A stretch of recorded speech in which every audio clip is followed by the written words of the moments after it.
Hey, welcome back to the Metropole Grid. My name is Andre. Thanks so much for tuning in. This is The Devil and the Dragon, which is the fourth data pack in the Katara cycle. This cycle's been going on in Africa, dealing with the Sub-Saharan League and Weyland's fight to stop the other corps from building the second space elevator in Africa. And this came out just about a week and a half ago here in North America, and we have 20 new cards. We did 8 runner cards in the last video, and we have 12 corp cards to go through, so a significant more portion of cards for the corp side. Got a lot of good stuff. There's thumbnails in the description below. We're going to be going through all the cards. However, we're not going to be going in the numerical order. We're going to be starting where we want to. So maybe those timestamps are a bit more valuable to some people. Anyways, 12 cards is a lot, so let's begin at the beginning, and this is where we are. This is SSO Industries, Fueling Innovation. This is a new Weyland identity. It's a 45 deck size, 15 influence, very standard. It's also a division subtype. That generally doesn't matter.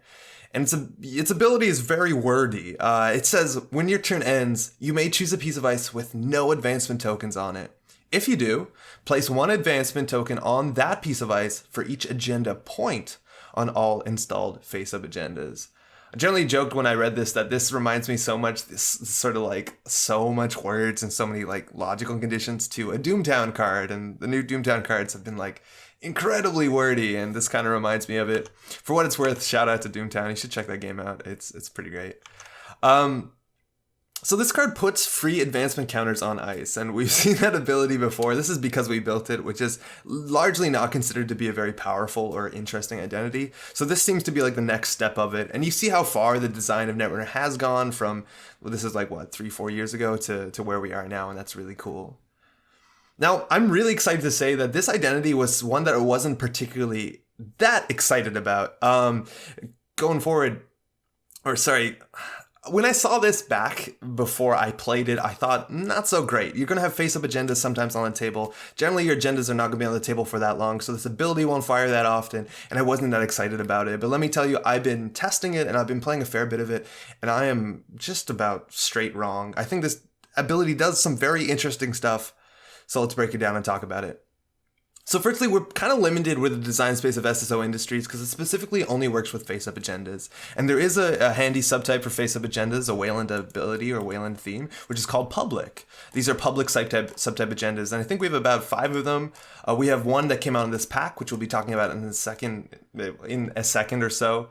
And then we have 2 2-pointers, New Construction and Oaktown Renovation. Oaktown Renovation, mind you, is a very good Weyland agenda. You have a 1-pointer that deals with attacking the runner's stack, and then a Hollywood Renovation, a big old face-up 5-3. So let's largely say if you're playing SSO Industries, you're going to be playing these face-up agendas. And we do have enough agendas here to make a full 18 to 20 maybe agenda point suite. But the question is, which agendas do we play? And the choice here is really important because you're going to be putting advancement counters equal to the agenda points on installed agendas. So we have some choices. Either we want to get 1 free counter a turn, 2 free counters a turn, or of course 3. And one of these options sounds much better, which is the 3. And I think that's actually really true with SSO Industries. So far, all my success with this deck or with this ability has been with the 3-point agendas. And it's largely because as soon as you use SSO Industries to put advancement tokens on a piece of ice, you can't do it again. You can manually advance that piece of ice, which takes you time and credits, but you can't fire SSO Industries twice on the same piece of ice. It's just what it says. It has to be done to an ice with no advancement counters on it. So it's one of the big reasons why 3-point agendas seem really good. There's a second reason, which we'll get to in a second, but we're also talking about advancing ice, and we got to look at all the ice that's advanceable to figure out what kind of deck we could possibly put together with all these things. And we have a couple subtypes if we want to deliver them, or not deliver, if we want to take the ice and make it into some amount of groups. You got ice like Ice Wall or Firewall or Shadow. There's Hadrian's Wall. There's probably one other that gets stronger the more tokens you have on it. And that's pretty cool. The idea that you can put a 5-3 behind an Ice Wall and suddenly becomes a 4-strength barrier is nice. Adding strength to things is valuable. I don't think it's the most valuable, but it's cool. We have Searchlight, which also becomes stronger the more tokens you have on it. Not maybe the best. Now the second kind of ice we have is ice that changes subtypes based on how many advancement tokens on it, and it's not the biggest. It's hard to get that much value out of it. If you put an odd amount of tokens on it, it just changes subtype. Even means it does nothing. But that exists. But I think the best part of SSO Industries are a bunch of these ice, which a lot of people have been calling the space ice or constellation ice, and this is ice that actually becomes free. if you're playing it with SSO Industries and you're running 5-3 agendas. And there's 4 of these ice. You got Wormhole, you have Asteroid Belt, which I think are by far the best 2. You also have a Sentry called Nebula, which is cool. And then if you want to end up paying some amount of credits or advancing manually, you can also get a big old Orion, which is great. And this is the beginning where I started seeing where this identity gets to be interesting.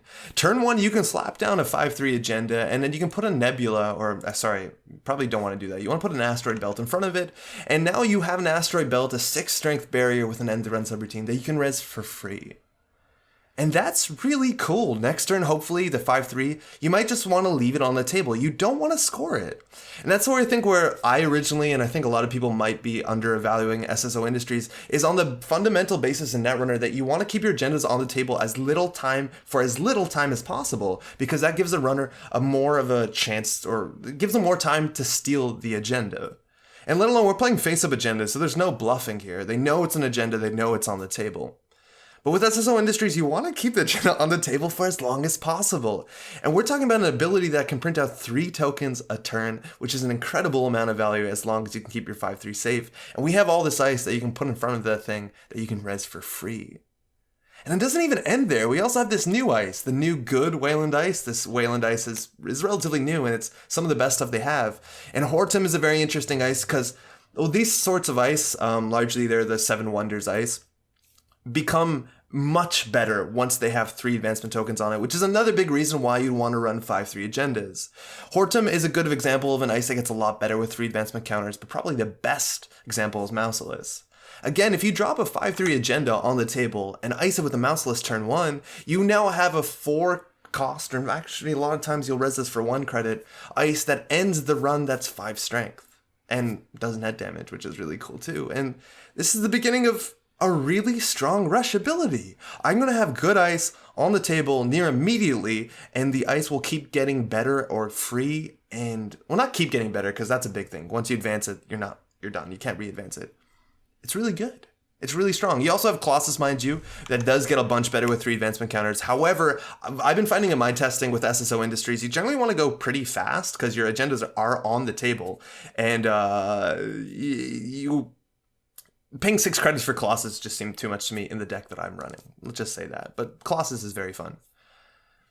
So I've been finding out this plays in a totally different way than most other Weyland decks, and I love when that happens. The last time this happened was largely with Gems and Astronautics. It was an ID that played the game in a pretty different way than anything we've seen before, and this does that too. You want to get 5-3s on the table and leave them as long as you can before either you have a better play, which is generally jam the second 5-3, or you think it's either not safe enough and you got to pull it out now, and that's exciting. My decks I've been playing have been running 3 fast tracks just to ensure that by turn 1, I can get my agenda on the table behind a single piece of ice. And it's a risky play, mind you. You can easily be punished by it. There are a lot of cards in the meta right now, like Bahali or Nexus, Femme Fatale, even DDoS. And there's a lot of good answers why jamming behind a single piece of ice might not be the best play. If that's the case, double ice your stuff. But you're just getting an agenda on the table as soon as possible in a very public Weyland way, and just saying, the efficiency of me keeping this on the table is insane as long as I can protect it. And now you're playing one big game of keep away, I suppose.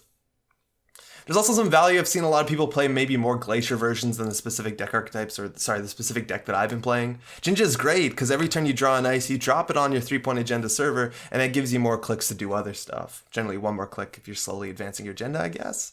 And Red Planet Couriers also represents a really, really strong ability in this deck. Now, I'm not a big fan of Red Planet Couriers. To me, it represents some really cheesy win conditions with Biotic Labor and Red Planet Couriers. You can fast advance the biggest agendas in the game, but I am playing both of those cards when I've been testing this out, and it's really good. You can go from an unadvanced 5-3 to a scored 5-3 in 1 or 2 turns. Now, you are going to take all your advancement tokens off, which is probably not the best thing. Maybe some of your ice is already rezzed for free, so you don't need the tokens anymore.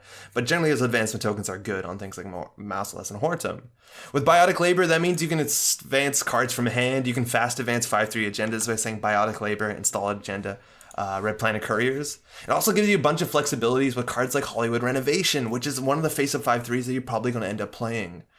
Not only can you do install advance 5-3 and then next turn Biotic and advance it 4 times, which is a play not a lot of people are expecting, but also you can maybe have a Hollywood Renovation at 4 advancement counters. And then next turn, you can install another 5/3, play a Biotic Labor, and then advance the Hollywood Renovation 3 times, score 6 points in a turn. It's cool. That's largely what I've been finding is a deck with a lot of face-up 5/3s, and there's only 2, Hollywood Renovation and this card that we're talking about, and then a bunch of hostile takeovers is a relatively good agenda suite, and lets you have your face-up 5/3s to give you value, and then a hostile to help you win the game. Now this also works really well with Punitive Counterstrike. If you're running a lot of 5/3s, let alone the next 5/3 we'll talk about, works really well with this. And if you're putting counters on everything, mass commercialization looks really sweet, and it's cool. Now, there are some problems with this deck, and 100% there's a lot of problems, let alone the whole Gabahali Femme Fatale thing, which makes a deck archetype based on solid ice maybe not the best thing, but you're really weak to indexing, and this is an issue, because a lot of times, if you want to play really fast, and maybe arguably this is too fast, you're jamming 2 ice on a remote server to get them free counters, and you're not even icing R&D for the first couple turns, and indexing is such a big deal when you're running 5/3 agendas. You can lose really quickly. You do have ways to deal with that in faction, but just watch out. Now, some people could be a bit negative about that, the fact that you have to use public agendas in this ability, this identity, so there's not a lot of choices, but there is actually a bit of flexibility with some other support cards. Transparency Initiative is a card that I'm not a big fan of. I find it to be very slow and clumsy. If you want to spend influence on a version of Transparency Initiative that's just so much better, you can spend 2 influence on NVN's Casting Call. And now you can put any agenda and make it a face-up agenda, which largely widens the agenda pool that you could be possibly playing in SSO Industries. So now you can have a face-up Global Food Initiative with a casting call that gives you advancement counters, and that's cool. If you want to go further, if you want to go bigger even, Vanity Project is very interesting. If you install a Vanity Project and advance it twice, or if you do, casting call Vanity, it's going to put 4 advancement counters on another piece of ice, and then Red Planet Couriers actually scores the next turn. And in 2 turns, you manage to score Vanity Project, which is pretty good, especially if you're running other 3-pointers like food, so you only have to score 2 agendas to win the game. Some people might not expect this. Now, we're playing Weyland, and government takeover is also a possibility. Casting call, a government takeover on the table, and each turn it gives you 6 advancement counters is pretty funny. Unfortunately, if you do the math, this gives you 6 tokens, and if you advance it twice on the last turn, it gives you 8 tokens, which is just not enough to Red Planet Couriers it. But if you have a Biotic Labor in hand as well, it is totally possible to score government takeover in 2 turns in this identity, and that's crazy. You have some other support cards. Card like Munbad Construction Company is good for fast advancing agendas if you just want to protect this, but also for fast advancing ice. I'm not the biggest fan of this card. It's a bit expensive and it's hard to, maybe it's not actually that hard to build 2 servers, I'm not sure. You also have other things like Dedication Ceremony, which look like they're great in this, and maybe they help you score your agendas a bit faster. But generally, if you're rezzing your ice and you're playing Wormhole and Mouseless, you're going to get the advancement counters on it other ways. I don't know. I felt like this wasn't necessary. And Priority Construction also might be good in the deck too. It gives you another way to get your servers out really quick, because if you don't have a 5/3 on the table, you're not going to get any value, and then all your ice clogs your hand, and you're not going to be able to spend 9 credits to res a... what's it called? Asteroid Belt, right? So this helps a bunch. Now this ability is also a bit more nuanced. I love that it says when your turn ends, you fire the ability, and that is cool because anytime you have a really strong ability and it fires on the beginning of your turn, it's very easy for the runner on their turn to play something like Employee Strike, and you're gonna be in a bad spot. So now you have a chance on your turn to play Occurrence, or even to know like, okay, well, I'm not going to have my ability on this turn, so I'm not going to be punished. You're still not going to have your ability, which is not great, but you're not going to be like, it's just not going to be a wild swing where you assumed I'm going to bounce my ice and then hit you with a punitive, but then you can't. So that's kind of cool.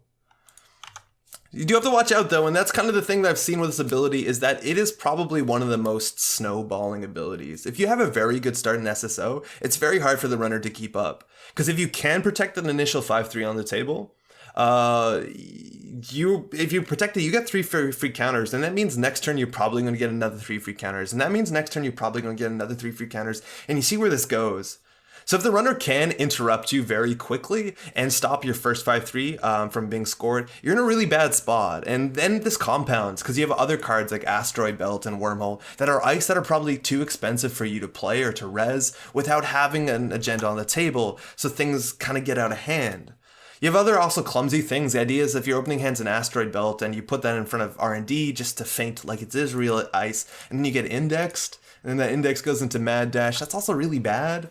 Because this ability is also really rough when the runner is on game point. Not only does it turn off the punitive counter strikes you might be playing, but if they're on game point, they know you're playing face-up agendas, and if you have a 3-point agenda behind 3 pieces of ice, they understand if they just click for credits, if they just like stim hack the remote while they have enough breakers, they'll probably win the game. And that's kind of an issue, and I've found some really bad starts with SSO Industries where the runner gets a 3-pointer on turn 1. It makes a difference between a game that is strict, that is totally in your favor, to probably unwinnable. And that's kind of an issue with both punitive and just 3-pointers in general. Overall, I'm actually really excited about this idea. It encourages you to play in a wildly different way than you might be used to. The idea of keeping agendas on the table for as long as possible and playing the big agendas and being very bold and brash in a Weyland way is fun. And this does get out of hand really quickly. I cannot emphasize how much tempo 3 free advancement tokens every turn is, and how good Weyland's ice is with 3 advancement tokens. Because turn 1, install a 5-3 agenda, put a Mouseless in front of it. I can never spell this one right. Oh no, I tried, huh? A lot of the ice like Mouseless and Hortum, if you face check into that and you don't have an option to break it, this is like absolutely brutal. Not only do the corpse resist for near free, but Mouseless does a lot of damage, gives you a tag, and Hortum lets you go through your deck and find the next perfect cards you need, which could be punitives, they could be more money, maybe the match commercializations. There's some really strong plays here. The thing is, they're really bold, and sometimes they just won't play in your favor, but it's a really interesting ID. And the next card we're going to talk about is the other 5-3 public agenda. So these work really well together. Thank God they came in the same pack. Generally, FFG's been really good at that, putting a lot of support cards together. Sometimes they spread it out. But CityWorks Project is a 5-3. It's a public agenda, which means you can have to install it face up. And it says when the runner accesses CityWorks Project while it's installed, mind you, do 2 meat damage and 1 additional meat damage for each advancement token on it. It's a 5-3. It's a defensive 5-3 in some situations, and 5-3 agendas that protect themselves or give the corpse some sort of utility when they're stolen or accessed has been a big deal or a big recurring theme in this last cycle. Now, this card is directly comparable with Obokata Protocol, and you'll notice there's some big differences on this. Obokata Protocol has different wording. It fires wherever you steal it, while CityWorks Project only fires when installed. And it does have some extra benefits. The idea is if you keep advancing your CityWorks Project, which is a thing you might actually want to do in SSO Industries, having a CityWorks Project on the table advance to 4 advancement tokens, meaning that the runner has to take 6 meat damage to steal it, it's the kind of like, it's the advancement counter battery you might need. It's hard to steal, and if they don't steal it, you're getting 3 advanced counters, but largely, you're not going to be advancing this too much past 4. 4 is probably good enough. I don't know. Maybe you have an absurd back channels economy. This doesn't make that much sense. Now, the thing about the 5-3 agendas that people largely haven't been playing 5-3 agendas in this game is because if you lose them, it's clearly not it's clearly not good for you. And Obokata Protocol is much more defensive in all situations. The idea is that you can build a server, or in R&D specifically, you put a Kakugo in front of R&D, and now the runner has to take 5 net damage to steal the Obokata. That's a lot of damage, and this doesn't defend itself at all from R&D, and that's kind of an issue. It's just like losing any 5-3, and you lose the game really quickly when that happens. Now, this ability, we don't have to focus entirely on SSO Industries. Like, it's also really good in other Weyland factions. In Builder Nations, that is an ability that's similar to Kakugo on every single piece of ice. So having this installed advance in a remote server, and now the runner has to get a meat damage from the Weyland ice, and then take 5 meat damage when they steal this, or 4 more meat damage when they steal it, is pretty cool. You want to pair that with other ice that does meat damage, or does net damage specifically, any damage, that actually protects CityWorks Project in the same way that we've seen with Obokata. Other cards like Data Loop Data Loop, are pretty good too. It makes this actually really hard to steal. Whether we're going to see a more glacially Weyland deck, we probably will. Now, another interesting thing how the wording on this is different is this is as an additional cost to steal Obokata Protocol. The runner must suffer 4 net damage, while CityWorks Project is on Axis and has nothing to do with you stealing this specific agenda. And that means for Obokata Protocol is if you prevent the damage, you're not actually paying the cost. which means you can't steal Obokata, and that makes Obokata a lot better. It basically means if the runner isn't running one or two specific cards, and they're just running net damage protection, they're going to take the 4 net damage. While meat damage protection will actually stop you from dying or make it more palpable to steal a CityWorks project. Mind you, I think Citadel Sanctuary is going to be an upcoming card that might be relatively common because it works pretty well in the Link Power Tap Criminal or Sunny builds, so you might see that a lot more. Another very interesting thing to keep in mind with CityWorks Project, and one of the big reasons why 5/3 agendas are seeing much more play today, is that other cards exist like NGO Front. And NGO Front really changed the whole play space around 5/3 agendas, where you have a card that you can install advance into a remote server and behind good ice. And that's actually a really big deal right now. A lot of the ice is getting better for the corpse. They're getting a lot more taxing ice. Now the runner has to decide, is that the 5/3 agenda, is that an NGO Front or another trap? And CityWorks Project loses that out on that entirely on the basis that's a face-up agenda. You're giving the runner perfect information, and that might be something that we don't have to state. It might be obvious when it deals with public agendas, but a big reason why 5/3s are cool right now is because of NGO Front, and these don't work particularly well in the same deck. Now, this is cute, mind you. I think we probably jumped a part right here, but this fires on access instead of on steal, which to get the most value out of this, and maybe arguably too much value, if you can ever get the runner to access a CityWorks project and be unable to steal it, maybe it's attached to something like an old Hollywood grid, or probably more manageable, something like a red herrings, you can actually make them take multiple damage and walk away with nothing, and that's always really fun. There's also a chance that you can surprise the runner, and that's kind of one of the weird things with this card, is you always know how much damage you're going to take when you hit it. And again, with the face-down agendas, not knowing whether it's an NGO Front or another 5/3 and Obokata is a pretty good strength with the Obokata, but with this, you always know how much damage you're going to take, or if you have to take damage when running the remote, so you can kind of play around it more intelligently. And I love the idea of playing cards like Herald that let you advance cards during a run, or I guess Mumbai Construction Company. I'm hoping at some point there's a play that gets done where someone like motions a Mumbai Construction Company out a couple turns, and then a couple turns later, somebody runs a CityWorks project with 2 advancement counters on it, and they'll be like, it's fine, I'll take 4 meat damage, it'll be okay. And then you use all the counters, you res this and fly all the counters over to CityWorks project, and they access it and they take 10 meat damage and they die. Also, the damage will happen before they steal it because it's on axis, so they'll die before they win if it's game point. It's pretty great. Yeah, so this happens all the time with 5/3 agendas, right? Film Critic. I've seen people on the internet say that this fires when the runner accesses it, so Film Critics you'll still take the meat damage, but that's not the case. Film Critic avoids on-axis abilities. This fires first on axis because it's generally the runner's turn when they're stealing this agenda, so they can host the CityWorks on Film Critic. Yeah, technically, if it's the corpse turn and they're accessing CityWorks project, then meat damage will happen, I guess, with Gang Sign, but yeah. It'll always take the damage, and Film Critic will always dodge the damage, which is not great. And we've seen so many cards in the cycle that have been just absolutely turned off by Film Critic. I think we're now at 7 out of the 4 times 10-ish cards in this last data pack, or this last cycle, sorry, not data pack, have been just absolutely obliterated by this one influence, one cost resource. That's not particularly difficult to play. Mind you, it is a restricted card on the most wanted list, so it's not everywhere, but let me tell you, there's just so much cool stuff that comes out that unfortunately just loses to this. Imp, though, is popular, and if you want to imp agendas instead of stealing them so you don't die to things like Punitive Counter-Strike, you still take the damage on axis, which is pretty great. Now, otherwise, I don't know. You could try this in Argus. In Argus, this is kind of cool. You get a lot of meat damage and then more meat damage or tags. And again, this is a really good agenda when it comes to Punitive Counter-Strike, and that's cool. It also works a bit well with the Reconstruction contract that came out a while ago, whether you have playing a more acid spammy deck or you're just getting value when they steal this so you can fast advance the next one out. That's pretty cool.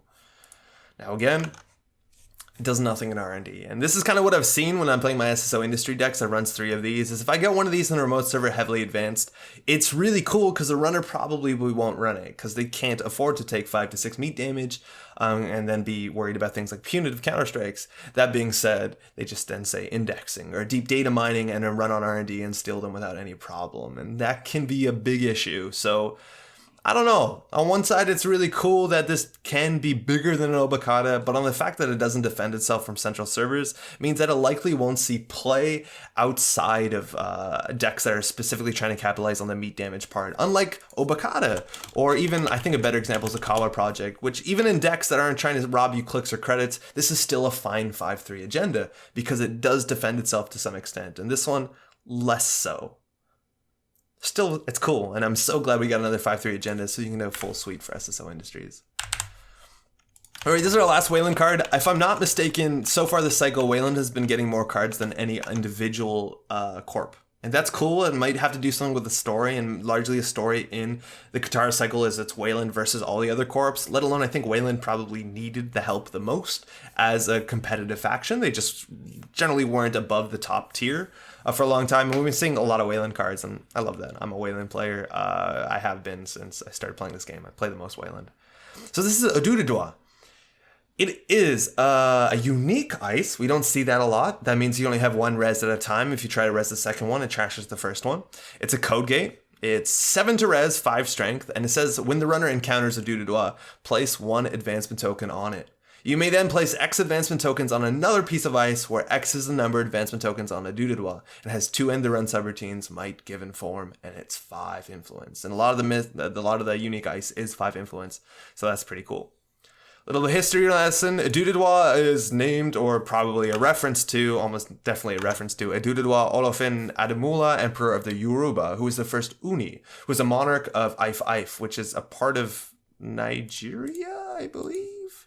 Yes, a city in southwestern Nigeria. So Yoruba was the first monarch, and a bit of the etymology. Oduduwa represents the power of the womb, bringing forth into existence, and Oduduwa represents omnipotence and the ability to affect and reconstruct the physical reality at will. And here's some statues of Oduduwa. This, you see the resemblance. It's pretty good. It's pretty great. So there's a lot of statues of Oduduwa in Western Africa, from my understanding. So here is Oduduwa, and bringing forth and affecting the fabric of reality. Was that what we just said? Yeah, reconstruct the physical reality at will. That makes a lot of sense. This is a builder that does some building for you and makes your other ice stronger. On its own, it ends the run, but it puts advancement counters on ice. And that's a theme we've just been seeing so much so far in this pack. This is SSO Industries. Imagine the picture was there. But it looks like these work really well together. And in my testing, I haven't been convinced of it. I think Oduduwa is still a cool ice, but the fact that it puts advancement counters on ice, and then if you want to use SSO, you have to do the ice that doesn't have advancement counters on it, makes it a bit clumsy, let alone I'm kind of playing a rushing deck when I was playing SSO Industries, and this ice specifically is really expensive and slow. And that doesn't make it unplayable, I just think it makes it and pushes it into a different field of decks. Oduduwa is 7 to res, and you're not going to make this cheaper by advancing it, let alone you can't advance it. And then it slowly makes your other ice better. At first, it only puts 1 advancement token, second, 2, and 3, and 4. So I think it just fits better into slower decks, like maybe a Builder of Nations deck that's trying to ice up everything and build a slow win condition, or even maybe 5 influence and 10 in Institute, because this puts advancement counters on ice, and you generally want to do that.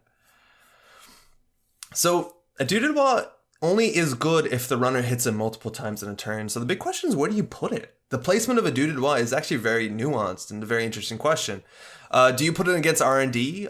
Maybe against a Shaper that makes a lot of sense. Shapers generally like to run R&D all the time. Maybe against certain criminals. Steve is the best example. You might want to put this on HQ because you understand that Steve is going to be running HQ a lot.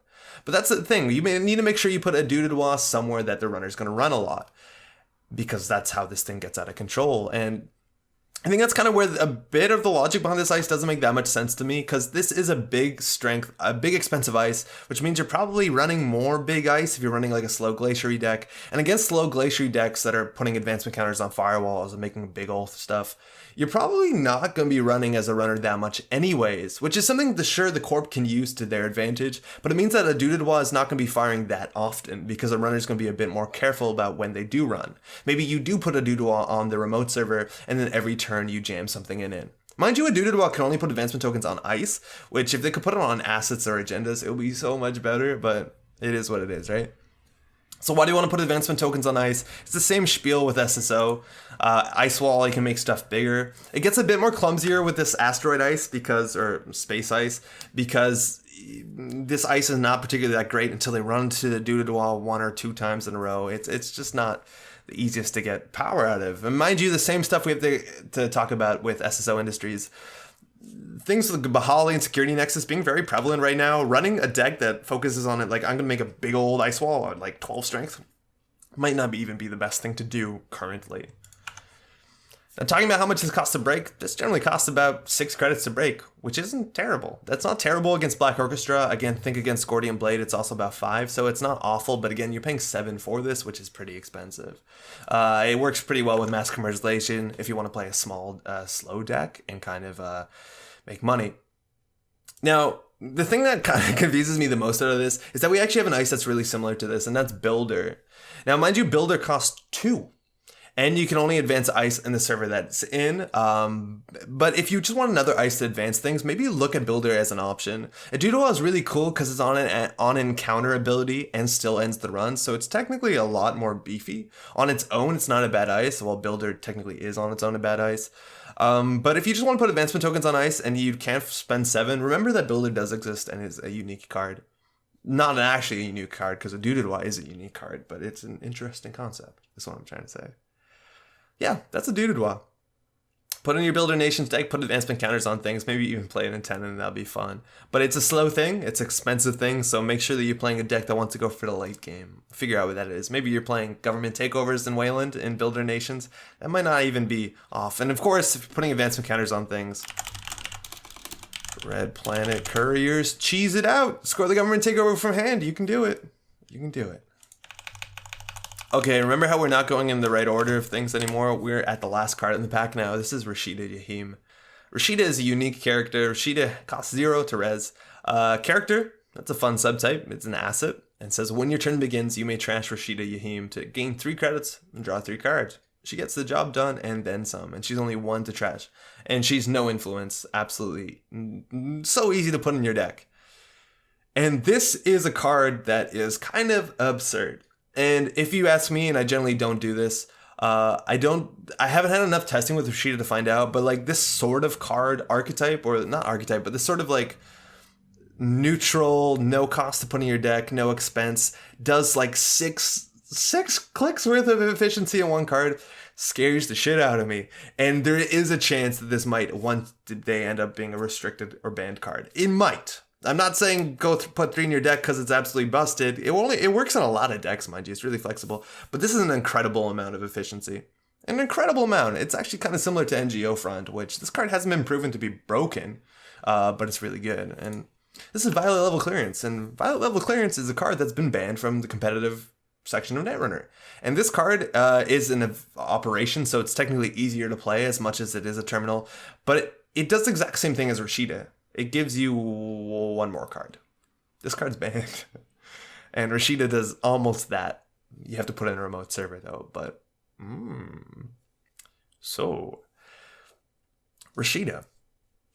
NGO Front. NGO Front also came out 2 packs ago. No, 4 packs ago? A couple packs ago. And the thing with NGO Front, it represented a really cool thing to jam into a remote server, and it almost single-handedly made 5-3 agendas come back to the game. And that's because NGO Front is good regardless. If you install Advanced NGO Front, the runner runs it. Now they spend a bunch of money breaking ice and you just gained 8 credits. And Rashida doesn't work exactly like that, but it feels like the same sort of neutral card that that you can jam into a remote server. And if the runner runs it, yeah, Rashida's not going to get an effect, but it's really good if they don't run it. Wow, that was a really convoluted way of saying it's pretty cool. It's pretty good. Yeah.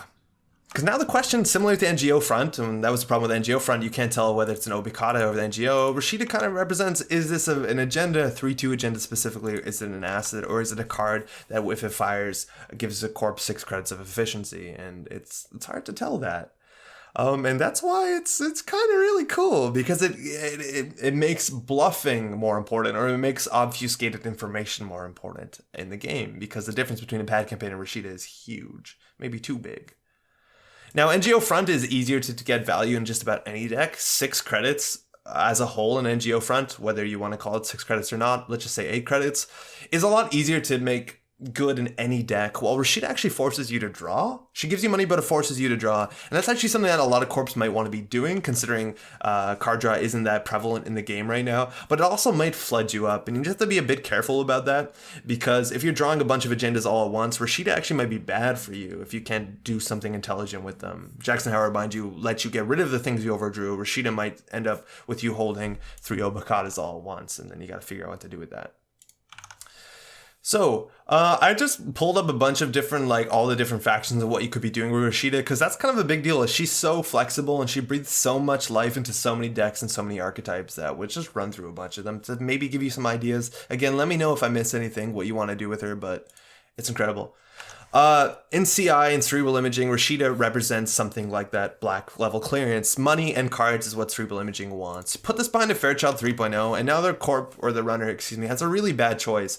Do I run through the Fairchild 3.0 just to trash the Rashida? They probably don't. You could even pre-res Rashida. You could just be so bold and say, yeah, there's a Rashida there. Run through the Fairchild 3. I don't care. And it's like playing her as an operation. That's crazy. Why is Biotic Labor here? I don't know. Oh yeah, if you're playing a fast advance deck, sometimes you just want to draw cards like Biotic Labor and fast advance pieces, so this is really cool. You get so much value in Asa Group where you install Rashida for free behind an ice, and then you draw a bunch next turn to recover from those 2 cards you installed. Mind you, maybe you're playing Jinja City Grid, and then you draw 3 ice, and then you get 3 credits and 3 ice to put on a new server, and then you're good. And then you have Lakshmi Smart Fabrics, which also wants you to draw and install a lot of stuff. Acid Spam is really excited about Rashida. Be as scared as you want about the sentence. Mind you, I don't know how good Acid Spam is with all the upcoming imp and virus support and trashing stuff support.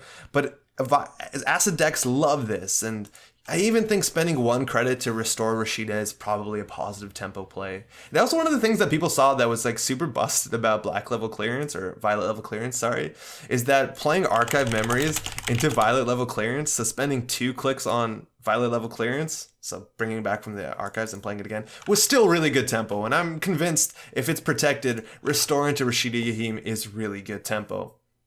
Jinteki also has a lot of options here. Personal Evolution trap decks, things that are installing 3 cards a turn, and you have to Yomi which is the right agenda, which is the Psychic Field, which one is the Ronin. Loves this. This gives you money, which is very important, and generally these trap decks don't have enough of and card draw to flood the table. And of course, if we're talking about card draw and flood the table, Industrial Genomics loves this. Again, acid spam. You want to get your bioethics, you want to overdraw to put cards into your archives. This does it all. This also makes this really interesting, an archetype that never saw that much play. Political Dealings. The idea that if you're drawing 4 cards at your turn, 3 with this and a mandatory, the chance of you fast advancing an agenda just got a lot better. And NBN. Assets, right? This is kind of similar to Sensi Actors Union. The ability to draw 3 cards. Mind you, this keeps firing. This card is banned from the game for being way too good, but this is not that far off, and controlling the message protects us on turn 1. The runner, or the corp, the runner's at a huge disadvantage if they don't trash this turn 1, if they're going to be installing 3 assets next turn, and if they have to trash this, it's 1 and then a trace, and yeah. Also, of course, protect this with Mumbet Virtual Tour. Weyland, again, acid spam, get those things out, get them tour guides out. Even in things like Argus is interesting, where again, if you're playing a trap deck, the best thing you can do is put more things on the table to be worried about. Some of them are going to be Zealous Judges. Protect this with your Prisec, protect this with your Forge connection. Even in like Titan decks, like if you have a remote server, and that's the biggest thing, it's just about any deck. If you have a remote server, putting this in the remote server, well, there's nothing else in there. It either means the runner is going to have to run that and then probably pay some amount of money and then some more amount of money to trash this, or not. And if they don't, it's really good for you. It's really cool. It's a good card. It's definitely a good card. Now, this is 1 to trash, which is kind of an issue. Like, a lot of people would complain about that and see it's a bad thing, and it largely is. And on the same front, NGO Front was only 1 to trash, and NGO Front actually didn't turn out to be that big of an issue when it comes to its how fragile it is in R&D, and that's because the decks that are running NGO Front were a lot of times running like more big ice.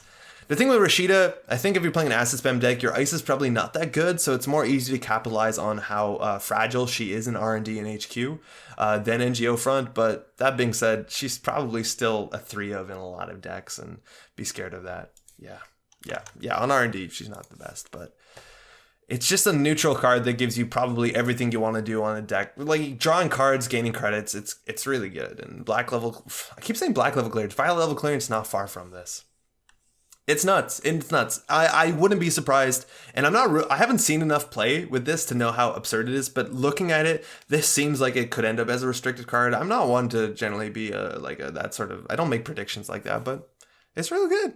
It's real good. And I do not evaluate NGO Front anywhere near as good as I did. So maybe I'm over evaluating this one. NGO Front is, I don't even know what's better. This is Malia Z0L0K4 or Z0L0K4 if we wanted to agree to just actually say the lead speak. And let me start there. Why did this happen? I think Ash is the only card where this was the first to upgrade Biroid. And then after that, they were like, wait a second, we don't know how to say that. So they started giving the Biroids, their like number names are pronounceable. Ash's like second name is like a Netflix password or something. Like this is, I like that you can say Z0L0K, that's easier. It's a 1-cost, unique acid Biroid. It's HP. It's 3 to trash, 1 influence, and it says when you res Malia, choose an installed non-virtual resource. That box of the resource is blank. And again, 3 to trash. It's only 1 influence, so you can probably see this everywhere. So this is an instant speed card that blanks stuff, and I want to take a second to say about how much I don't ideally like blanking things as just a thing in card games. Rumor Mill is always the big offender, but Rumor Mill is so much more of a blanket blank, right? It just blankets so much stuff, or blanks so much stuff all at once with very little counterplay. And Malia is more interesting because you need to protect her, you need to res her at the right time and call the appropriate thing. So it's much more of an interesting card. And if you're going to be blanking cards, this is probably the better way to do it. Go away, Rumor Mill. Now this also represents blanking runners' cards at instant speed, which does make things a bit more complicated, and you have to have a better understanding of timing structure. We, to some extent, saw this fear before. The idea of pulling a councilman at instant speed off of a street peddler does really goof with corpse assets and upgrades, and you see a lot of times corpse will just be like, res this, do this, and they have to be like, whoa, stop. I have to interrupt you because I can res my councilman off my street peddler. And Malia in some way might do the same thing and make some board states at some competitive tables a bit clumsy, where someone says like, okay, I'm going to install this, do this, and they do all the shorthand because generally they're not used to their corp interacting with them in the middle of their like liberated accounts uses. And now you have to say, look, yo, you got to do rewind. You have to do everything 1 click at a time. And for better or for worse, maybe it makes things too slow where every time there's a unresed asset, you have to be like, install, action, do this, action. It's going to be more clumsy on Jintegi.net where you have to be like, you got to rewind a couple clicks. Malia blanks resources, and I think there's 2 ways to play this card. One way is as a silver bullet. It's a card in your deck to fight a specific resource that you don't want to deal with, and one of the ones that comes up the most on the Metropolitan Grid is Film Critic. And Malia represents a 1 influence answer to Film Critic. Now, again, it is a nuanced card. You have to keep it in a remote server. The runner has to not run it. If the runner runs this, I think they almost always trash it. But the big play is, right, is you have an agenda like I don't know, let's say we're having a City Works project. There's not going to be art on this one. And this is the Weyland agenda we just talked about. And the runner's about to access it, and right before the access, you say, res Malia, blank Film Critic, and now they have to take the damage, and now they have to steal it, and now they get killed by punitive. That's like one of the best, that's the best case scenario here. And that's cool. Blanking Film Critic is really cool. Also in faction, that's really strong because Lakshmi Smart Fabrics has some strong, Film Critic is a pretty good counterplay to this. Also in Weyland, and that's a big thing, is like you can imagine so many cool scenarios with this card on the fact that it is only 1 influence. So say you're playing Weyland and the runner's about to steal an agenda, and then you blank the Film Critic so they steal it, and then Hunter Seeker is on, and that's really cool. Maybe a lot of people are playing Amakua right now because 419 is pretty hip. So the idea is that they're running a server and you can blank a Dean Lister before they use it, and now their ice hits them really hard. That being said, they technically have priority, so it's going to actually be kind of messy to figure out when to use this because you have to res this before they run, so it won't be a surprise sometimes. Depends if the first dice they don't need the Dean Lister or not. That's your best case. The Saurus, that's actually kind of a hard card to play around. It might be more and more popular. I'm expecting a lot more Shikana. Actually, that's not a resource.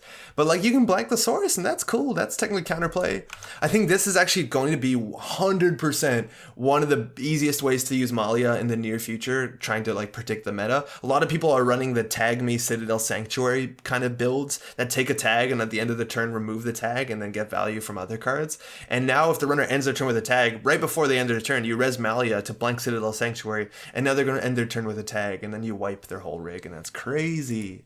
You can also blank SacCon right before you're going to trash a program. That's dope. You can blank engines, Aesop's Pawn Shop. Your econ engine is dead until you manage to get behind ice to trash the Malia. And mind you, this is a bit where Malia gets interesting because you want to protect Malia, which means you need to put ice on it in another server. Maybe that's a big reason why you want to play Acid Group, because you can install this and ice at value. I think blanking Maxwell James is cool. It's not only a strong ability, but it's also maybe robs the runner of Link, so they can't play Cloud Breakers, and the Cloud Breakers fall out of the sky, mind you, if you lose your Link, and then they get trashed. And also, they don't get Underworld Contact money. Like, there's a lot of flexibility here. Now, this is all like the fun, flexible, like silver bullet stuff, but the cool thing about Malia, and the reason why it's a lot easier to play than other like cool counter tech cards, is that on its own it's good. Even if you're not playing it in a, like an absurd, not absurd, but like in a real direct combo counter way, it's just good.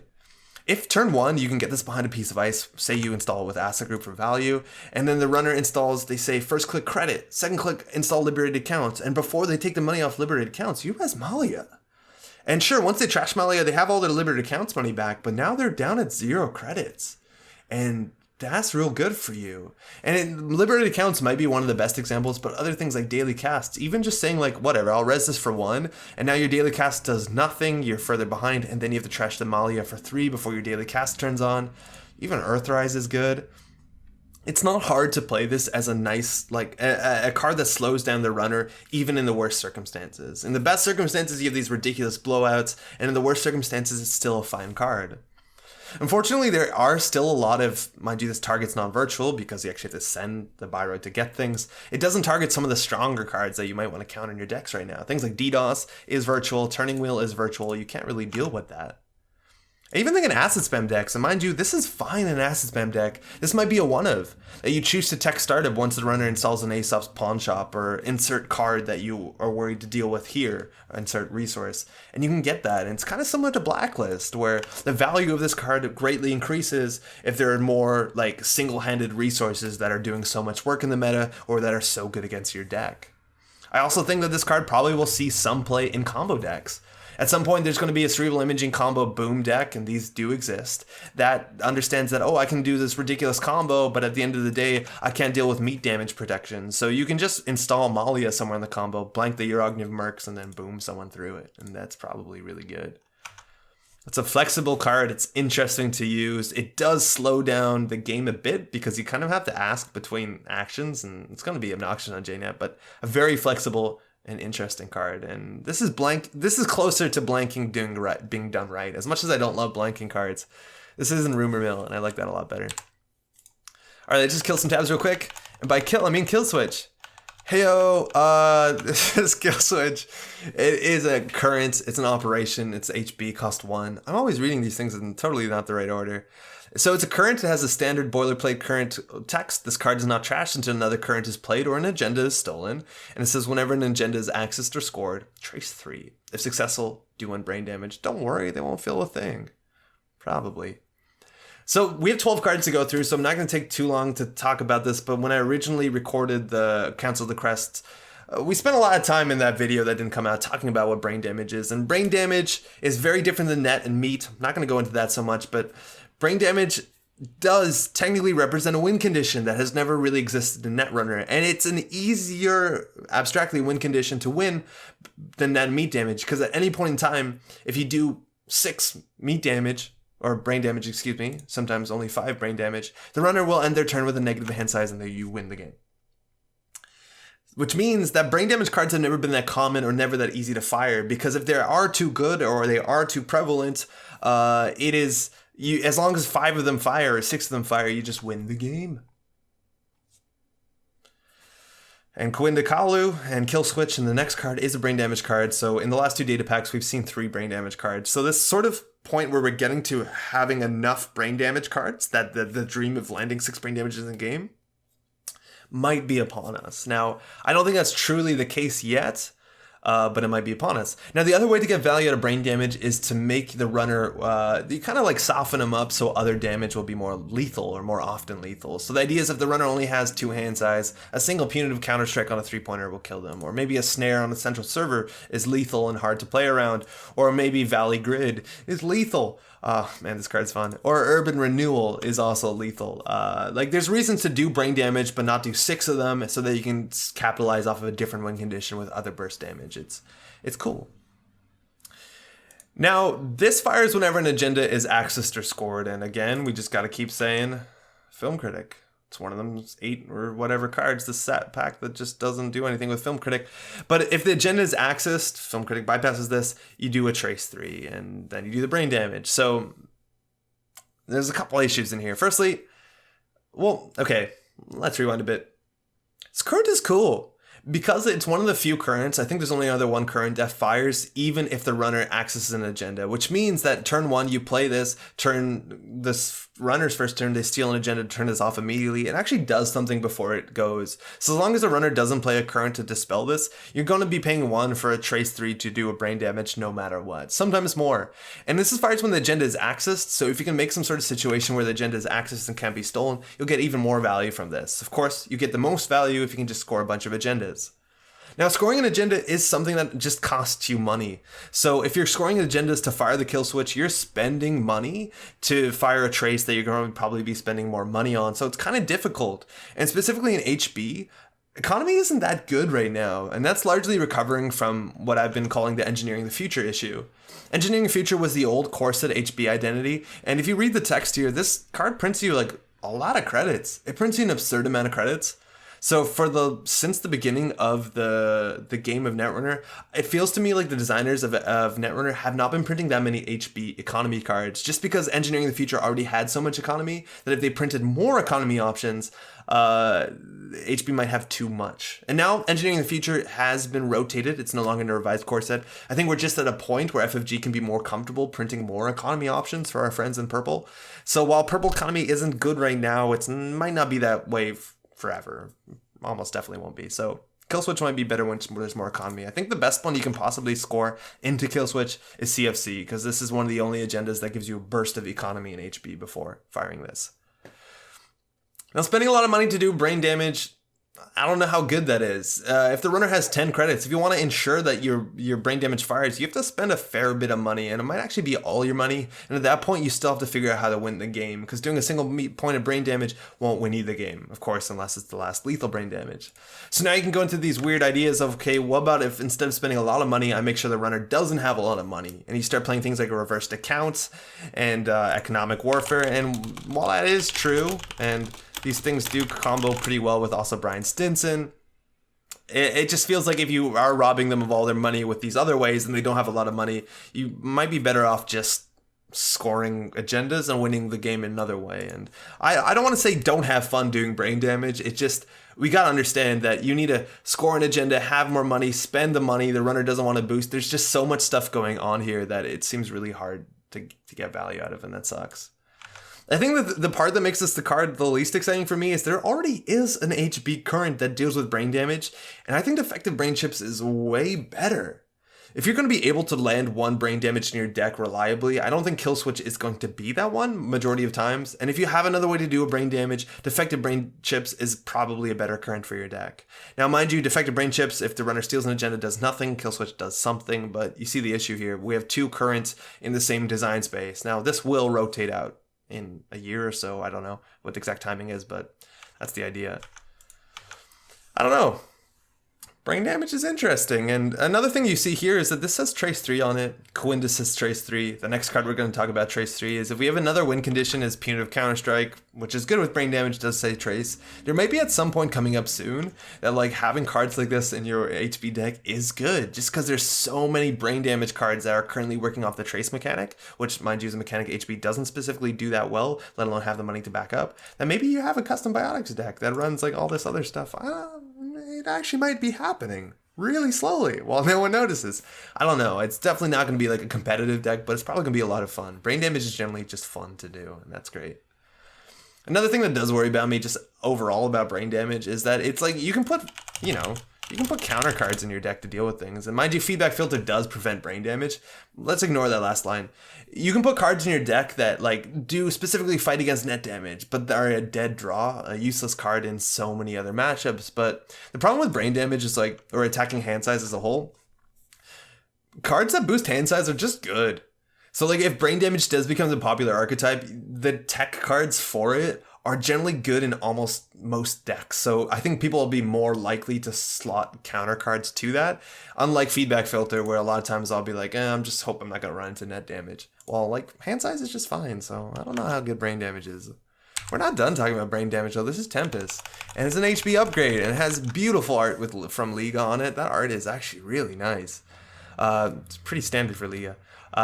It's an upgrade, ambush, fun subtype, costs nothing to res, nothing to trash. Tempest is access for R&D. The runner must reveal it. Standard, ambush, fair. And it says when the runner accesses Tempest, trace 3. If successful, the runner loses 2 clicks or suffers 1 brain damage. Ignore this ability if you access Tempest from archives.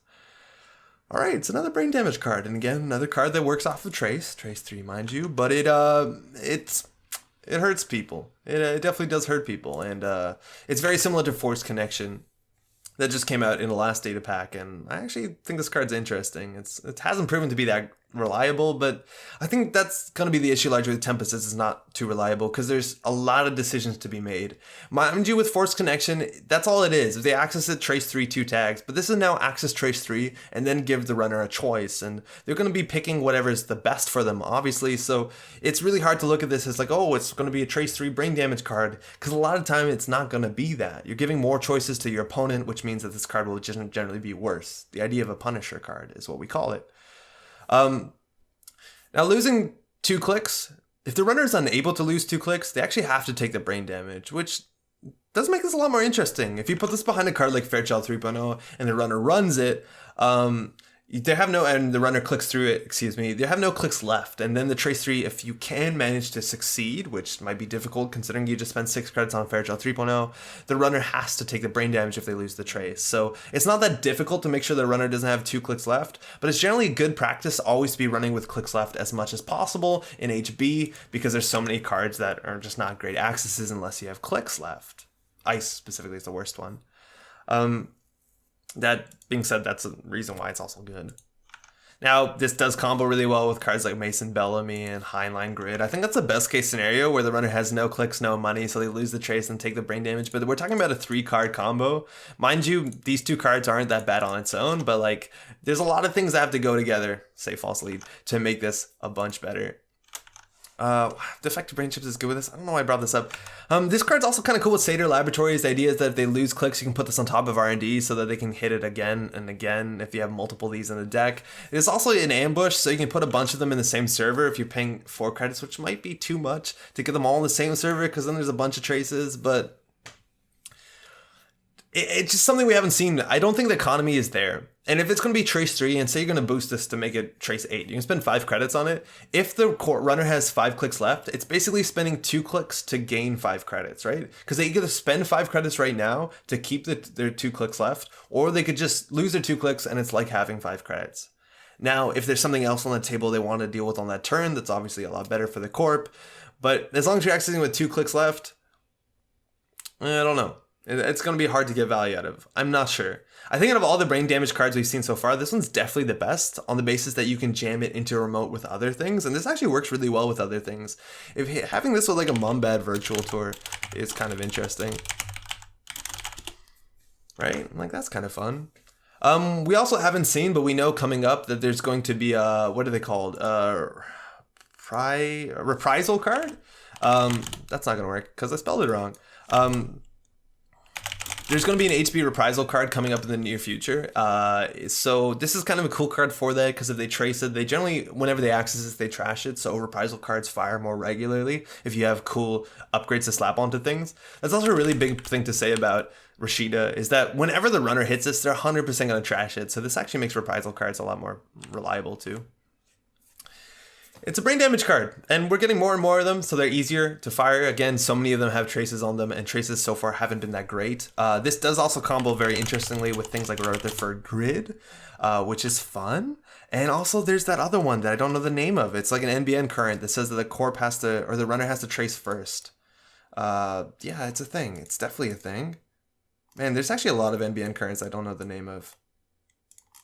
But there's one that says, that's not it. Yeah, there's this one. So if the runner hits this, which they will during a run, they have to trace first, which makes this card a bunch more fun. But then again, as long as they have 2 clicks left, there's just a lot of things that have to align with this one, and probably a bit too much, and they're making brain damage hard to do. You have to kind of work for it, and maybe they need to do that, but seems a bit too hard.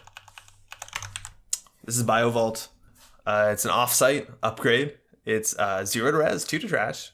You can advance this. This is the second upgrade we've seen that's advanceable. And you can trash this card with 2 tokens on it, 2 advancement tokens to end the run. Many things go in, nothing come out.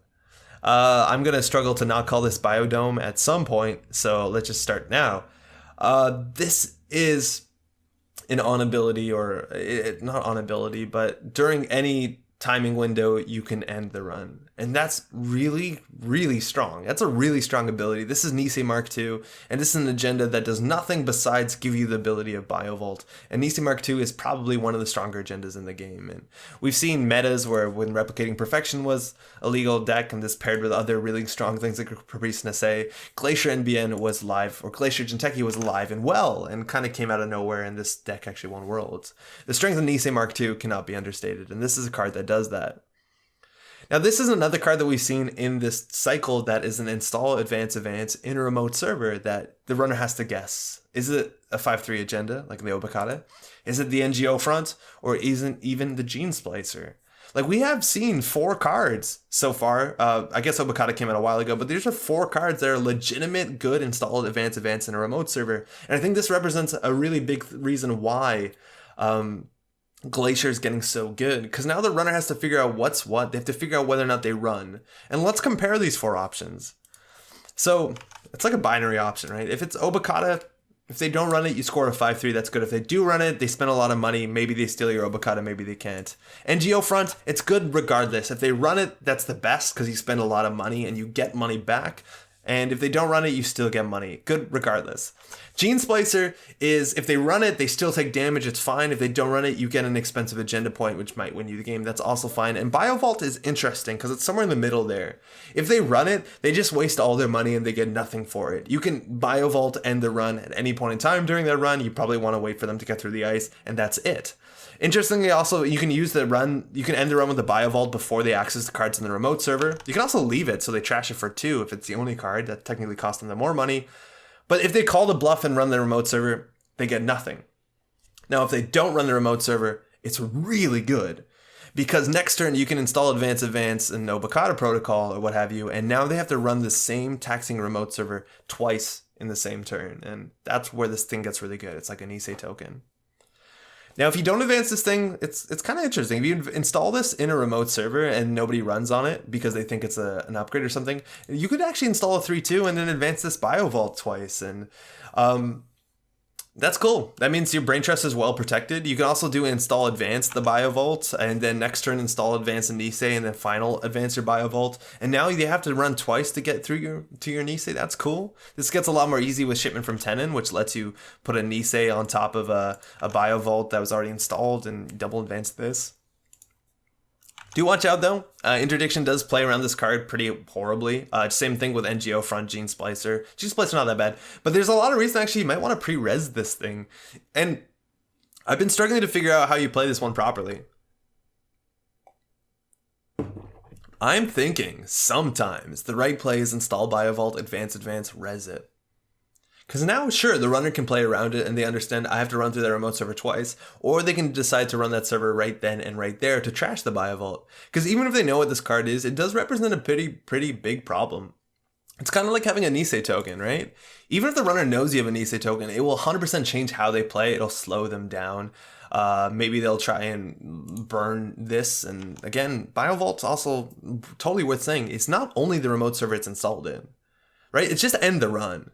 which is crazy because this is the first upgrade in the game that protects all servers at once, and that's very valuable. If the runner is going to indexing, you can actually just install advanced, and the runner says, okay, there's an agenda on the remote server, I'm going to indexing win off of R&D. No, and there's going to be a new account siphon showing up sometime in the future. This is a very valuable thing. And even like an Apocalypse, sometimes you have to play around that, and just having this in a remote server means that Apocalypse will take them 2 turns to set up and a lot of money because you only fire this on the 3rd server that they're running, the 3rd central server. It's cool. But I was saying, even if you have a Biovolt installed advanced res, the runner understands, like, there's a data loop on that remote server. I'm going to have to run through that twice on the next turn that they jam an Obakata through it. So maybe I'm going to jam now. Maybe I'm going to run now and go through the data loop and spend a lot of money just to trash the Biovolt. And I don't think that's always wrong, but it does in a lot of ways make it comparable to an NGO front. Maybe not resing as best because then they might not run it. I don't know, but it's definitely really good. And it's a 2 influence card. You could play it out of faction. It's probably not as great, but with Shipment from Kaguya, you can jam this and another agenda. And if this is pre-installed, you can like install another agenda, double advance this, and you get some efficiency. Also, Mumbai Construction Company is cool. If this has tokens on it, you can res this at instant speed and get tokens on it and the run. That's fun. It's cool. Just watch out for interdiction.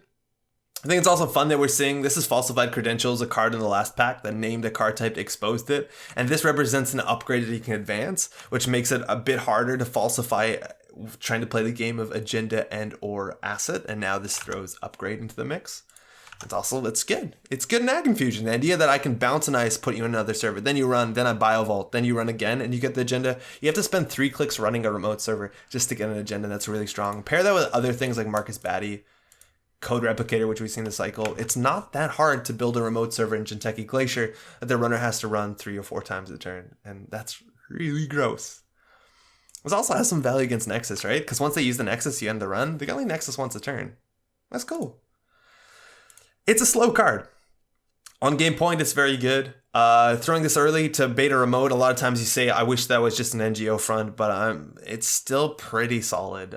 It's hard to find slots. It's hard to find the proper balance between Biovolts, Replicators, Baddies, but it does represent the ability to play Temple properly, guess that the runner's going to run, and maybe spend 2-3 turns to make an unapproachable remote. Approachable is not the right word, because approaching is actually a thing in Netrunner, but a pretty well-defended remote. This is the last Jinteki card we have. It's called Sadaka. It's a trap ice, so it has no subtype. So if you want to interact or break this, you generally need some interesting way to do it. AI breakers, a lot of times, is going to do it. It's 2 to res, 3 strength, has 2 subroutines. First one, look at the top 3 cards of R&D, either arrange them in any order or shuffle R&D. You may draw 1 card. Second subroutine, my favorite subroutine. You may trash 1 card in HQ. If you do, trash a resource. Then you have to trash Sadaka. For what it's worth, if you choose not to trash a card in HQ or trash a resource, you don't have to trash Sadaka. You do, excuse me. This all fires no matter what, the last subroutine. So if they don't trash a card in HQ to trash a resource, Sadaka still gets trashed. So it's just 1 subroutine. So I did a bit of research. Sadaka in Arabic refers to a voluntary charity, which kind of, or an amount of at the will of the benefactor, a voluntary offering, which in some ways makes sense considering the theme of the card and a bit of the ice. It looks like someone's giving to someone else and trashing 1 card in HQ to trash a resource. I don't know. This probably is more right, but the art doesn't line up with me, let alone the theme. Sadaka is a genus of cicadas or cicadas from West Africa, and it's a cicada. So we're talking about Africa, so that's probably more right, but I don't know. Maybe that's meant to be a swarm of cicadas. I don't know. This is a really cool ice. It's a tech ice is generally what people refer to it. It's not an ice that ends the run. It's not the ice that does anything else particularly. Well, that's not a good sentence. It helps in very certain circumstances. I like this one. It reminds me a lot of Miraju, and Miraju did see a lot of play, and it probably still does see play today due to the fact that it's really good at dealing with flood, and it's kind of an annoying ice to deal with. Mind you, Miraju doesn't trash itself, and this one's a bit harder to use because it's a one-time use. But its one-time use is relatively strong. Now, at the first subroutine, look at the top 3 cards of R&D and rearrange them. That's only good, largely only great if the runner is running R&D for single axes. If the runner is seeing multi-axis, things like Maker's Eye, deep data mining, it's not that great on the basis that they're going to see the top 3 cards anyways. Alternatively, though, this is a really good card against indexing. And the idea with indexing is you don't res this when they do index, and then when they run the second time, you get a look at the top 3 cards of R&D and rearrange them to make sure there isn't an agenda on the top. You are kind of prolonging the issue, but it does help you a bunch. It makes you maybe not lose that turn, and it's a cool surprise res. Some people are going to be struggling to deal with the trap ice.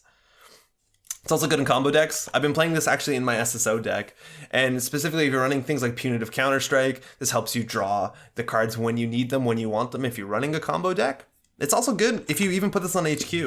Looking at the top 3 cards of R&D and then choosing to draw one, that maybe pulls another non-agenda into HQ, which makes HQ runs less likely to be fruitive on the fact that there's more cards in there and the agenda density is smaller, so there's some value in that. Now, the second subroutine I think is what people are most excited about. Trash a card in HQ if you do trash one resource. Mind you, also, if you have a hand that's only like 5 really, really dope cards, you can always just draw a shitty card from the top of R&D and then trash it in the following subroutine. So, like, not a really big cost associated with it. Film Critic. Hey, you know how we talked about Film Critic this whole time? Talked about how it turns off so many cards in the cycle so far? We now have a pretty reasonable way to trash Film Critic that doesn't depend on trace or spending a lot of influence. This is only a 2 influence card. Now, if they hit this, you can throw out a card and trash the Film Critic. And I've been playing this on my remote server in front of my big old 5-3 agendas, those Weyland ones we talked about before. The runner installs Film Critic, runs. I trash Film Critic, and now they're like, shit. And that's really cool. It also deals with a lot of other really difficult cards to play around. Like, there's some really strong resources right now. Find the Truth is really good, and this is a kind of cool way to deal with it. But it's flexible, right? You can also deal with Turning Wheel. Mind you, for what it's worth, the runner can still use the counters before it gets trashed, so they can still make one good run on R&D, but you do get rid of it, which is cool.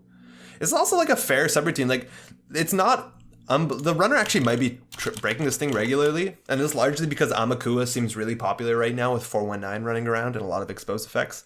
But like Marcus batting the trash 1 resource subroutine is honestly not bad if you just need to ensure this to fire, because there's a lot of resources that are the biggest deal in the game.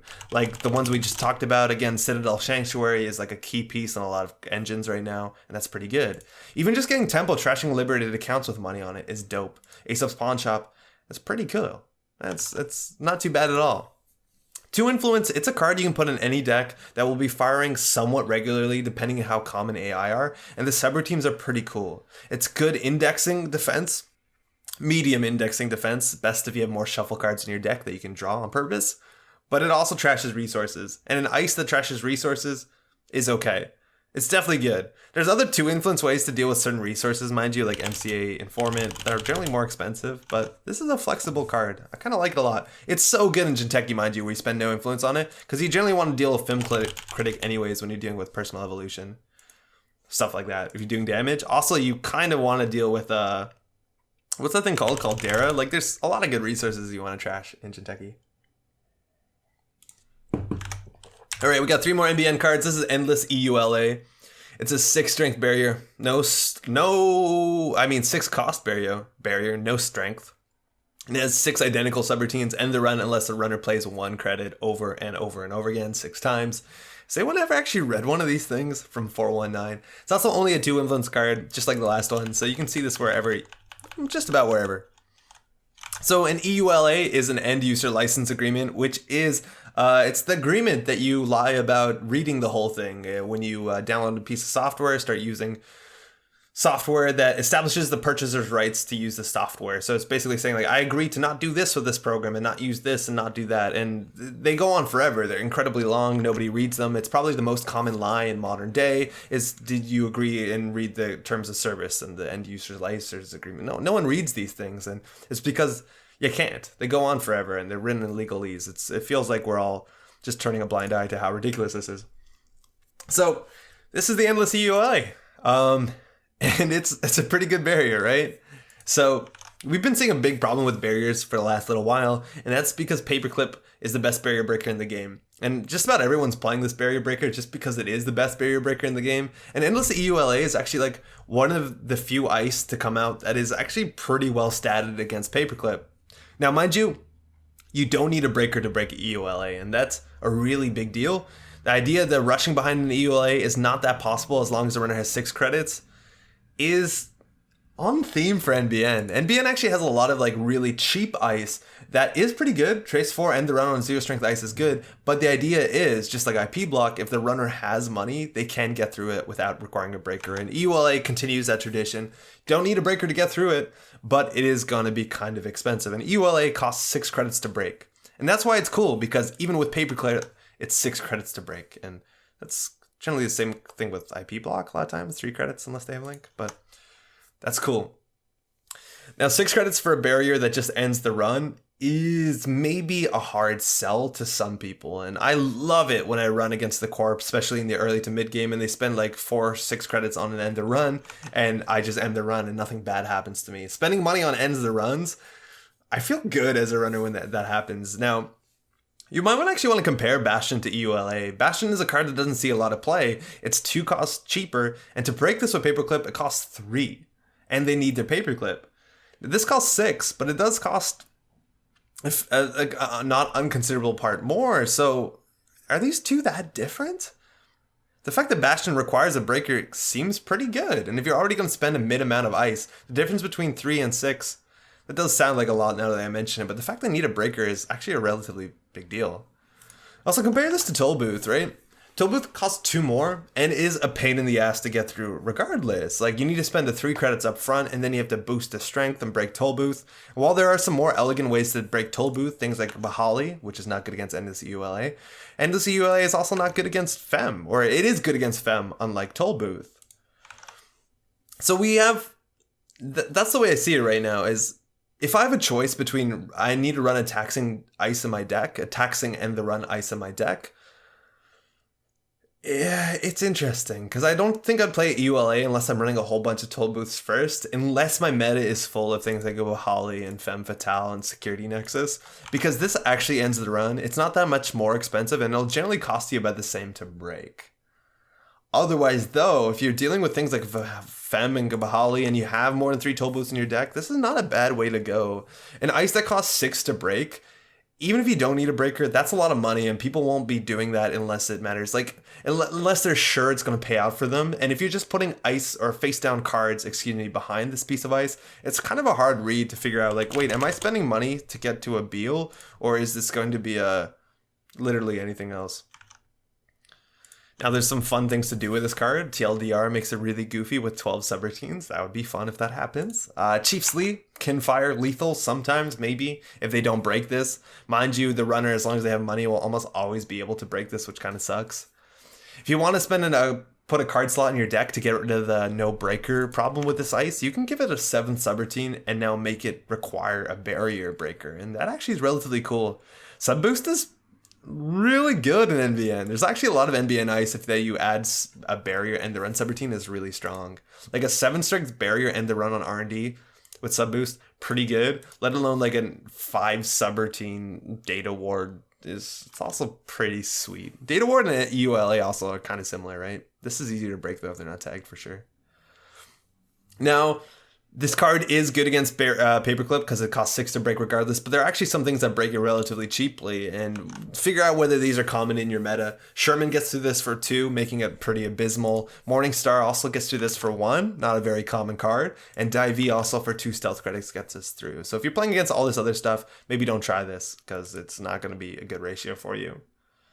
Now, I think the thing that most kind of disappoints me about this card is I think there was so much flavor possible in this card if it was worded similar to Kamainu, where it had as many subroutines as you had cards in hand, and it just kind of feeds off the same sort of mechanic with NBN used to be really strong about. The more that you consume, the better it is for them. Like Sweep Sweep, right? The more stuff they have that you're consuming, the more money they get back from you. And if EULA basically said like every card in your hand was a license agreement, oh man, that'd be so fun. It also have more synergy with things like personalized portal. Where it's like, oh, here's some more emails, here's some more EULAs you have to agree to. Maybe that'll make it too weak to Hunting Grounds, I don't know. All their ice is weak to Hunting Grounds. Maybe that evens out at some point. This is also one of the best cards with Persephone decks if you ever tried them, if you manage to egret this into a Sentry. So watch out for that. Yeah, it's a mid-range taxing piece of ice. The fact that it doesn't need a breaker makes it kind of nuanced, but at the end of the day, even if they have their breaker out to the mid to late game, they're going to be spending 6 regardless, and That's cool. It's a barrier that's going to cost 6 to get through, even in the mid game when they have their breaker out. And if you're running taxing mid range ice to play like maybe a good old Asmari deck that has the money to res Told Boots and Endless EULA, it's a really solid piece of ice. I don't actually know where else you'd play this for 2 influence, because it's not particularly a rush ice. It's kind of a mid range barrier, and other factions do have that. Like, even just like a firewall generally costs about the same to get through this. It's weaker to all the other same things, so like Holly and Fem. It's a cool piece of ice, though. I wish it had that on encounter. That'd be so cool. This is Sandman. We have 2 cards left. This is adds an installed card. That's not where you start. Excuse me. It's a 5 strength, 5 cost NBN code gate. It's called Sandman. It's 3 strength. It has 2 identical subroutines. Add installed runner card to the grip twice over. It's 3 influence. So we've seen this kind of archetype over and over again in Asmari. The ability to return cards to the sender, put them back in the hand, is meant to be, well, it's a good tempo thing. Returning cards to the hand, meaning you have to reinstall them, spend clicks and credits. That's obviously really good. But with Asmari, the idea is if you're returning cards to the grip, it's very easy for you to say, well, I know it's in your grip. I'm going to say program, and then you reinstall your program. As far as I'm concerned about that, Asmari is still a good ability if you even avoid all these cards. Not that I'm saying they're terrible, but that's how it is. It's also a card that inherently protects Degree Mill, which is cool. While it doesn't end the run, returning cards to hand makes it hard to steal the Degree Mill. So it's a relatively expensive card, right? This card costs 5, which is not nothing considering we could pay 6 for this. So it's actually really cheap to break, which is the issue. And generally when you're dealing with ice, it's not only on how good the subroutines are, because abstractly the subroutines on this are really good, right? If the runner runs early, maybe by turn 1 or turn 2, they've installed a Liberated, taken some money off it, installed a Data Sucker, and then hit the Sandman, that's pretty good for you. But you did spend 5 on that, and then there are other comparable options. Cards like Jua are generally more debilitating in the early game if this fires, let alone cards like Archangel, which are more flexible, and the Trace, it's harder to break. It has a Trace, though, which might not be the easiest. But in the late game, this is actually a relatively cheap card to break that you're going to spend 5 to res. It's very important to understand that ice is generally put into Corpse deck not just on the basis of how good the subroutines will be if they fire, because generally subroutines on ice don't fire that often, because obviously runners are running icebreakers and they're expecting the worst and installing their breakers, so this is not going to fire that often. And the biggest issue here is Black Orchestra. It's a very common code gate breaker that breaks Sandman for 3. His 5 for a res cost for ice that you break for 3 just isn't good enough comparatively that you could play Archangel, which costs, I don't know, a lot. You generally Trace, and that's a good card. So I don't see it. I think that alone kind of kills ice, and ice is largely based off of the numbers on the thing more than any other part of the game, just because you can't ensure that the subroutines will fire. So even if it has the most interesting subroutines, this will fire maybe only at the early game, and then it'll just be a pretty bad card for the rest of the game. Now, I did say ensuring the card subroutines will fire, and that's actually kind of the coolest thing I can say about Sandman. It's actually one of the best Marcus Batty targets in the game. If the runner's approaching the Sandman and they're going to break this with their code gate breaker, and then you Batty the add installed runner card, and you put a code gate breaker back into their grip, this will return 2 other cards because they can't break it, and that is actually crazy. That is really good. Mind you, these are both 3 influence cards. I don't know what you want to do with that. Maybe you're also playing Cronus Protocols, so once you bounce things, you use your House of Knife tokens, and then you just ping the cards perfectly out of hand. I don't know, but Marcus Batty is definitely the best thing I could say about Sandman, just because the numbers on it are not particularly great. Last card, we made it, Amani Senai. It's a unique NBN character, 2 to res, 4 to trash, good ratio. Whenever an agenda is scored or stolen, you may trace X. If successful, add an installed runner card to the grip. Same stuff we talked about in Sandman. X is the advancement requirement of the scored or stolen cards. Character is an interesting subtype, and generally shows up most on NBN cards. I think it's like the majority of these characters are NBNs. I don't know why that keeps happening, but it's always fun to see unique people. Amani, by the way, in Swahili means peace. Just the concept of peace. This is the English Wikipedia page for the word peace. I couldn't find enough about Senai. I would not be entirely surprised if it kind of has the same roots as like sensei or teacher, I suppose, considering Amani Senai is a teacher. If you read the flavor text here, it looks like she's teaching about happiness and a better life. And when I originally saw Asmari, I thought it'd be more like teaching about, like, I don't know, math or English, or not specifically English, that's pretty ignorant, but like school stuff. But it looks like he actually might be like a teacher of like a better living and inner peace and stuff like that, which I think is actually really fascinating flavor. We gotta do a film critic shout out here. This fires when an agenda is stolen. Film critic doesn't steal agendas. Let's keep going. Let's keep adding. Man, goddamn film critic. It's another card that like seems to be going with this Mari theme. If you bounce something to hand, it's easier for to call it, so they have to install it twice to get more money from it. And while that might be true, I actually am more excited to try this out in controlling the message. Making news. Wow. Because making news makes that a pretty good trace. This is the trace equal to the advancement requirement. Just like SSO, which means if you score an AR enhanced security or they steal it, that's a trace 5 in making news, which is a pretty substantial trace. If they steal an agenda and they have to deal with a trace 5 bounce something, that's pretty crappy for them. And maybe you want to run a deck of all 1-pointers just so this trace 5 fires as often as possible. Maybe that's good with harpsichord.